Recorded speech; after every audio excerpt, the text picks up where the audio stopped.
দর্শক, প্রফেসর ইউনূস সরকারের আমলের ১.৫ বছরে বাংলাদেশের ক্রিকেট নিয়ে কি হয়েছে সেই ব্যাপারে ক্রিকেট সংশ্লিষ্টরা ১.৫ বছর মুখ খোলেননি। এবার আস্তে আস্তে মুখ খোলা শুরু হয়েছে। জাতীয় দলের সহকারী কোচ সালাউদ্দিন আহমেদ, বাংলাদেশের অন্যতম বিখ্যাত কোচ সালাউদ্দিন আহমেদ, তিনি সরাসরি আসিফ নজরুলকে মিথ্যাবাদী এবং কি কি আখ্যা দিয়েছেন সেগুলো আসিফ নজরুলের জন্য বড় একটা ধাক্কা। ক্রিকেট বোর্ডের একজন পরিচালক সরাসরি অভিযোগ করেছেন সাবেক উপদেষ্টা আসিফ মাহমুদ সজীব ভুঁইয়া কিভাবে বোর্ড পরিচালকদের হুমকি ধামকি দিয়েছেন, কিভাবে বিগত নির্বাচন প্রভাবিত করার চেষ্টা করেছেন, এই ব্যাপারগুলো সামনে এসেছে। সালাউদ্দিন আহমেদ যখন আসিফ নজরুলকে সরাসরি মিথ্যাবাদী বলছেন এবং আসিফ নজরুলের সিদ্ধান্তের কারণে কয়েকজন ক্রিকেটার মানসিকভাবে কোমায় চলে গিয়েছিলেন, এই ভয়াবহ তথ্য দিচ্ছেন, তখন একজন ক্রিকেটারও মুখ খুলেছেন, সাইফ হাসান। তার মানে আস্তে আস্তে সবাই মুখ খুলতে শুরু করেছেন এবং এই ক্রিকেটকে ধ্বংস করার চক্রান্তের জন্য অবশ্যই যারা দায়ী তাদের বিচার হওয়া উচিত এবং বর্তমান সরকার আশা করা যায় যে সেই বিচারটা করবেন। বর্তমান সরকারের নতুন ক্রীড়া প্রতিমন্ত্রী আমিনুল হক ক্রিকেট ধ্বংসের চক্রান্তের পেছনে যারা কাজ করেছেন সেই তাদের বিচারের কাঠগড়ায় কি দাঁড় করাতে পারবেন, নাকি সেখানেও অসহায়ত্ব দেখা যাবে? চলুন একটু জেনে দেখি সালাউদ্দিন আহমেদ কি বললেন এবং সাইফ হাসান তিনিই বা কি বললেন। থলের বিড়াল কিভাবে বের হয়ে আসলো আসিফ নজরুল এবং আসিফ মাহমুদ সজীব ভুঁইয়াদের। থাকবেন পলিটিক্স টিভির। আসিফ নজরুলকে সরাসরি মিথ্যাবাদী বলেছেন ক্ষমতা শেষ হওয়ার পরেই ক্রিকেটের অন্যতম একজন এবং বাংলাদেশের সব থেকে পপুলার কোচ সালাউদ্দিন আহমেদ, যিনি জাতীয় দলের সহকারী কোচ হিসেবে দায়িত্ব পালন করছেন। গণমাধ্যম তাকে এবং সাইফ হাসানকে নিয়ে খবর করেছে। গণমাধ্যমে সালাউদ্দিন আহমেদের ওই বক্তব্য ৭১ টেলিভিশনে প্রকাশিত হওয়ার পর থেকে চতুর্দিকে চাঞ্চল্যের সৃষ্টি শুরু হয়েছে। দেশ রূপান্তর সাইফ হাসানকে এবং সালাউদ্দিনকে নিয়ে যে শিরোনামটা করেছে সেটা দেখে নিন। সেখানে বলা হচ্ছে, সালাউদ্দিনের মন্তব্যের পর সাইফের স্ট্যাটাস, বিশ্বকাপ না খেলার ধাক্কা সহ্য করা কঠিন।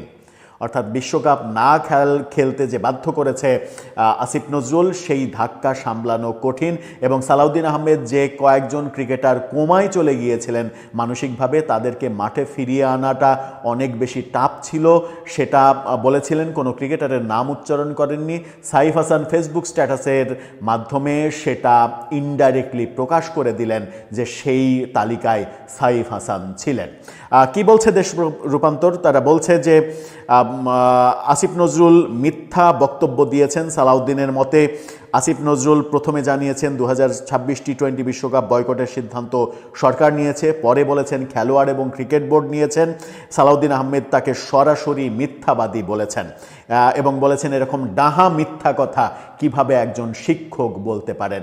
এবং সালাউদ্দিন আহমেদ এটাও বলেছেন যে আমি নিজে একজন শিক্ষক, সাধারণত শিক্ষকরা কম মিথ্যা কথা বলার চেষ্টা করেন, কিন্তু ঢাকা বিশ্ববিদ্যালয় দেশের সর্বোচ্চ বিদ্যাপীঠের একজন শিক্ষক কিভাবে এভাবে ডাহা মিথ্যা কথা বলেন, এই মিথ্যা কথা বলার ব্যাপারটা তিনি মেনে নিতে পারছেন না এবং তিনি বলছেন যে তার এই মিথ্যা কথা বলা এবং সরকারের এই সিদ্ধান্তের জন্য ক্রিকেটাররা, বেশ কয়েকজন ক্রিকেটাররা যারা বিশ্বকাপ বঞ্চিত হয়েছে, যাদের স্বপ্ন ধূলিসাৎ হয়ে গেছে, তারা কোমায় চলে গিয়েছিল, তাদেরকে যে আবার মাঠে ফিরিয়ে আনা গেছে, বিপিএলে যে তারা আবার মাঠে ফিরেছেন, এই ফিরিয়ে আনা যে গেছে এটাই সর্বোচ্চ একটা পাওয়া।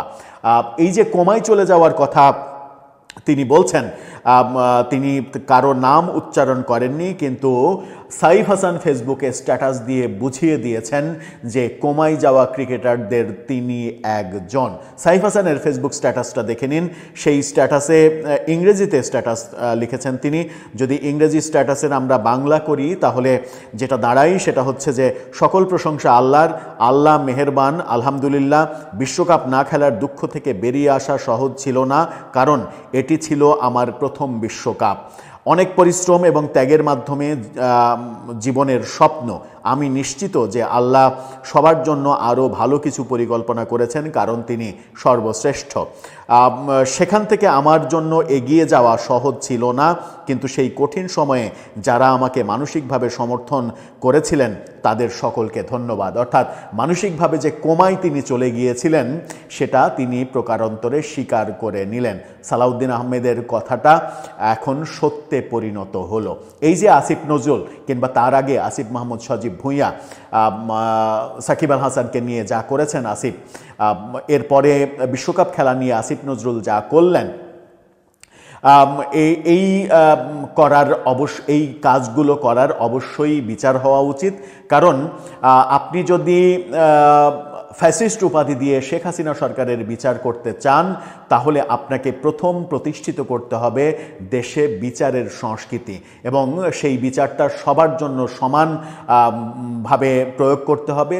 যে দোষী তারই বিচার করতে হবে। আপনি ক্ষমতায় আছেন বলে একজনের বিচার করবেন আর আপনি অপরাধ করেও পার পেয়ে যাবেন, এই সংস্কৃতি দেশে যেভাবে প্রচলিত হয়েছিল এর আগে, নতুন বন্দোবস্ত বাস্তবায়নের দায়িত্ব নিয়ে আসা ইউনূস সরকারের আমলে যারা বিচার করেছেন তাদেরকেও বিচারের মুখোমুখি করে বাস্তবতা তৈরি করতে হবে যে বিচারের বাণী সবার জন্য এক, এবং অপরাধ করলে কেউ পার পাবে না। শেখ হাসিনা সরকারের অপরাধের জন্য যদি তার বিচার হতে পারে, তাহলে এই সরকারের অপরাধের জন্য যারা যারা অপরাধ করেছেন তাদের সবাইকে বিচারের কাঠগড়ায় দাঁড় করাতে হবে। এবং স্পেশালি পৃথিবীতে একমাত্র সর্বোচ্চ আন্তর্জাতিক পর্যায়ে যে ব্যাপারটা নিয়ে আমরা গিয়েছি, পৃথিবীর সমস্ত দেশ ক্রিকেট জাতি হিসেবে বাংলাদেশকে যেভাবে চেনে, সেই ক্রিকেটকে ধ্বংসের যে চেষ্টা আসিফ নজরুলের, এবং একেবারে স্পষ্টভাবে তিনি ক্রিকেটটাকে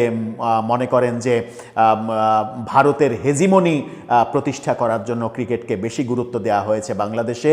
যে লোক, যে শিক্ষক এই কথা বলতে পারেন, তার চাইতে বড় ক্রিকেট মূর্খ আর বাংলাদেশে কেউ থাকতে পারে না। সুতরাং এই ক্রিকেট মূর্খদের অবশ্যই কাঠগড়ায় দাঁড় করানো এখন ফরজ হয়ে দাঁড়িয়েছে। দর্শক, আপনার মতামত জানিয়ে লিখতে